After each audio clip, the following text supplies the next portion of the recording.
Kalau kita sudah ada gejala, maka kita terlambat 10 tahun. Gejala yang umum yang orang kenal itu adalah berat badan turun, kencingnya banyak, makannya banyak. Dan ini kalau sudah sampai seperti ini, waduh, itu sudah kita terlambat 13 tahun.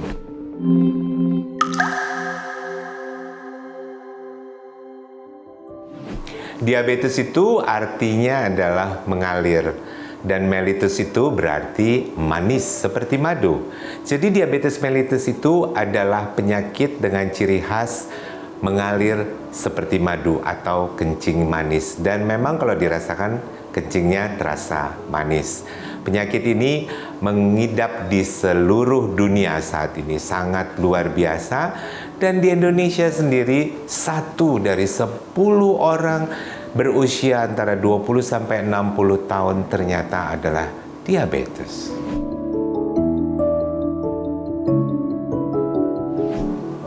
Saya akan mengatakan bahwa untuk mengetahui gejala itu tidak perlu untuk mendiagnosa diabetes. Karena kalau kita sudah ada gejala, maka kita terlambat 10 tahun. Gejala yang umum yang orang kenal itu adalah berat badan turun, kencingnya banyak, makannya banyak. Dan ini kalau sudah sampai seperti ini, waduh, itu sudah kita terlambat 13 tahun. Jadi jangan temukan diabetes pada saat bergejala. Jangan temukan diabetes kalau kita sudah badannya menjadi kurus kering. Tetapi temukanlah diabetes dengan cara melihat faktor resiko. Faktor risiko yang akan kita bicarakan itu ada berbagai macam ya. Saya akan menyebutkan yang pertama adalah faktor usia. Jadi kalau usia 45 tahun kita mesti siap-siap nih. Ini penyakit diabetes akan menyerang kita. Ya, bahkan sekarang kita mulai menurunkan sedikit menjadi 40 tahun. Karena kita menemukan pasien diabetes yang usianya 40 tahun atau bahkan lebih kecil dari 40 tahun itu sudah banyak. Yang kedua adalah faktor yang penting, yaitu faktor keturunan. Kalau kita mempunyai keturunan langsung seperti ayah atau ibu yang menderita diabetes, nah loh, kita itu sudah dekat dengan diabetes. Itu menjadi faktor juga untuk kita segera memeriksakan gula darah pada saat-saat yang diperlukan. Faktor ketiga, kita berat badannya gemuk. Ya, jadi kurang ideal. Kita lihatlah BMI kita. Kita belajar tentang bagaimana menghitung BMI atau indeks massa tubuh. Bila kita tergolong gemuk, kita juga udah dekat dengan diabetes. Faktor yang keempat adalah kalau kita punya darah tinggi. Kalau kita punya darah tinggi, itu juga sudah dekat. Termasuk kalau kolesterol kita mulai jelek. Jadi kita sudah ada 5 tadi. Faktor keenam adalah faktor di mana kalau seorang wanita hamil dan gulanya tiba-tiba naik. Nah, itu adalah faktor risiko yang kita harus tahu. Kalau misalnya kita hamil, lalu gula darahnya naik, nah loh, selanjutnya harus segera lapor ke dokter. Bisa jadi 6 bulan atau 1 tahun sekali untuk mengecek gula darahnya. Karena kita saat itu sudah menjadi faktor risiko untuk diabetes.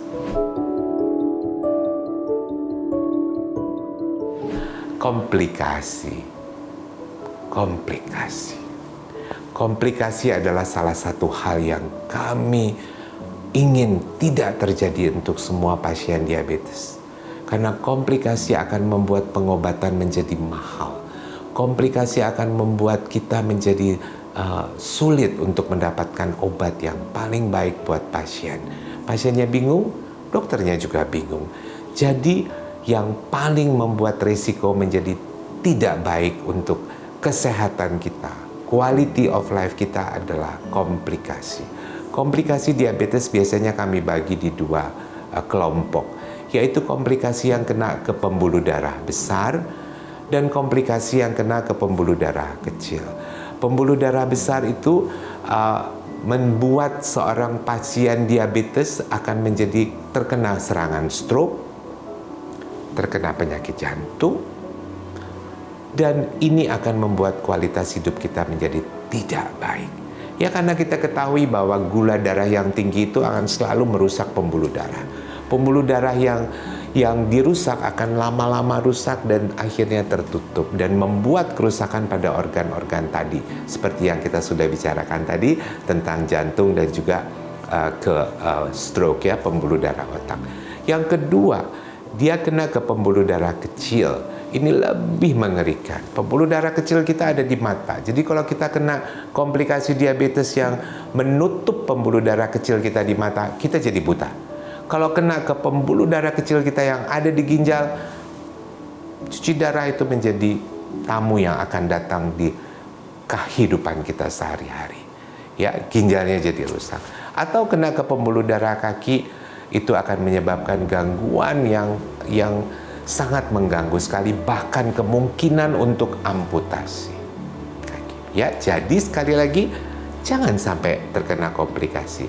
Hubungi dokter Anda. Katakan ke dokter Anda, "Dok, saya mau berobat kepada Anda, tetapi saya tidak mau ada komplikasi. Hindarkan saya dari komplikasi." Oh, kalau mengetahui tentang penyebab, kalau berbicara tentang penyebab, kita akan bicara tentang berapa jenis diabetes sebetulnya, ya. Sebetulnya kita mengenal ada 4 tipe diabetes. Yang pertama adalah tipe 1. Tipe 1 itu adalah satu penyakit di mana gula darah kita naik tiba-tiba dan disebabkan oleh karena kerusakan pankreas yang total. Jadi tiba-tiba pankreas itu rusak, tidak bisa menghasilkan insulin. Kita tahu bahwa pankreas itu memberikan hormon insulin ke tubuh kita, ya. Nah, ini disebut tipe 1. Nah, ciri khasnya beliau-beliau ini yang gula darahnya tinggi tiba-tiba dan pankreasnya rusak secara total tiba-tiba adalah mereka memerlukan insulin untuk pengobatan. Tanpa insulin, pengobatan tidak bisa menyelamatkan nyawa. Yang kedua adalah tipe 2 diabetes. Tipe 2 diabetes adalah 90% daripada pasien diabetes yang ada. Termasuk di Indonesia, kami paling banyak adalah diabetes tipe 2. Apa maksudnya tipe 2? Tipe 2 itu biasanya disebabkan karena kita makan terlalu banyak dan bergerak terlalu sedikit. Jadi menumpuklah energi di badan kita. Akibatnya apa? Akibatnya insulin harus terus dikeluarkan oleh pankreas kita yang menyebabkan lama-lama pankreasnya akan kecapean sehingga tidak bisa menghasilkan insulin kembali. Nah, pada titik ini gula darah mulai naik. Dan teman-teman dan yang menonton sekalian untuk acara ini, kita ketahui bahwa diabetes tipe 2 tidak hanya membicarakan tentang pengobatan dengan obat-obat minum, tapi juga berbicara tentang bagaimana kita olahraga yang baik dan mengatur makanan yang baik. Dan ini adalah hal penting yang mesti kita lakukan, bukan cuma obat saja. Lalu tipe 4, saya akan loncat ke tipe 4 dulu, bukan tipe 3, karena tipe 4 ini sangat khas, di mana seorang wanita muda yang pada waktu dia hamil, gula darahnya naik. Ya, dengan berdasarkan petunjuk dari dokter yang mengurus tentang kehamilannya, mereka akan memeriksa apakah gula darahnya mulai naik apa tidak. Begitu dia naik itu, mereka adalah penderita diabetes tipe 4 yang sesudah hamilnya selesai, anaknya lahir, dia akan normal kembali.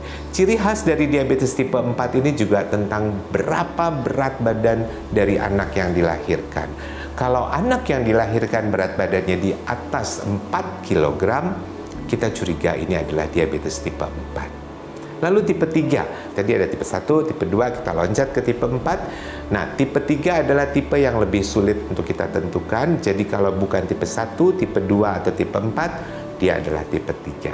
Ya, biarkanlah dokter Anda yang menentukan Anda tipe diabetes yang mana, tipe 1 atau tipe 2. Ya, tetapi ingat, tipe 1 itu memerlukan insulin dan saat ini makin banyak tipe 1 yang kita temukan.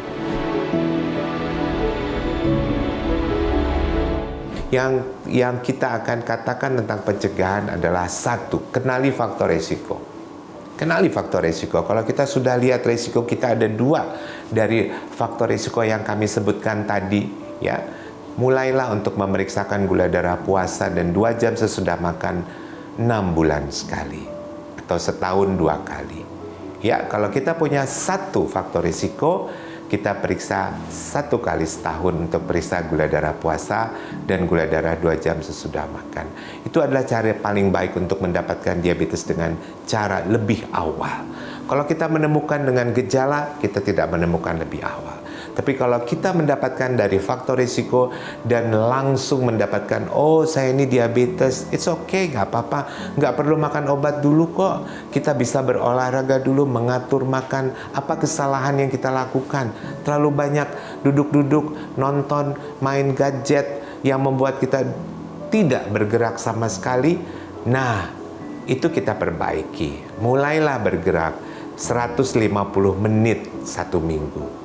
Ya, cukup nyaman, dan ini cukup kita lakukan dengan teratur. Lalu mengurangi karbohidrat yang tidak perlu, termasuk mengurangi cemilan-cemilan. Nggak usah ngantri-ngantri deh untuk makan makanan yang hypes itu. Ya, udahlah makan yang sehat aja. Ya, yang kita kira memang bagus untuk kesehatan kita, walaupun juga kesehatan kita ini akan menjadi hal yang terdorong atau terbantu dengan cara mengatur makanan. Ya, itu adalah cara pencegahannya. Ya, selain daripada mengenal faktor risiko. Saya kira ini semua kita tahu. Cuma untuk melakukannya agak terlalu sungkan atau enggan, atau ya ini grup dari mager, grup malas gerak ya. Jadi jangan malas gerak.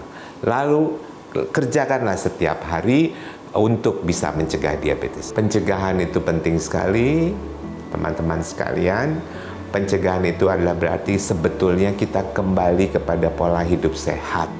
Berolahraga, atur makan, jangan stres, dan juga selalu punya dokter yang bisa menjadi kawan Anda untuk menemani Anda apabila kita mempunyai gula darah yang tinggi dan tidak terkontrol. Jadi janganlah dengar yang banyak di mana ya, kita dengar ini begitu hoax kalau boleh saya bilang. Tanyakan saja ke dokter. Ya, dokter di Indonesia sudah siap untuk menerima Anda dan memberikan edukasi yang baik. Percayailah mereka dan jadikanlah mereka teman untuk mengontrol diabetes Anda.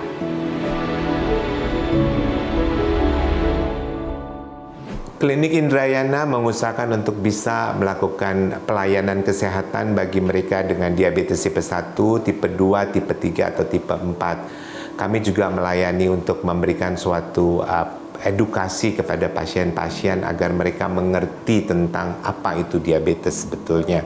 Kenapa harus mereka mengerti? Karena memang kita akan hidup selamanya dengan diabetes ini. Jadi pengenalan yang paling baik, mengenal betul sifat-sifat kita, mengenal betul apa yang menjadi hambatan kita adalah salah satu hal yang paling bagus kita lakukan untuk bisa mengelola diabetes dengan baik. Kami juga melakukan pengobatan untuk mereka yang akan memakai pompa insulin atau juga ingin melakukan pemeriksaan dengan continuous glucose monitoring system yang bisa membuat kita jadi mengenal betul bagaimana konsentrasi daripada kadar gula darah kita sehari-hari. Dan kita berusaha untuk bisa menjadi sumber informasi daripada pasien-pasien diabetes. Terima kasih semua untuk perhatiannya. Saya Dr. Roy Panusunan Sibarani, spesialis penyakit dalam, endokrinologis dari Klinik Utama Dr. Indrayana. Sampai jumpa lagi di acara kita dan tanya jawab berikutnya. Salam sehat.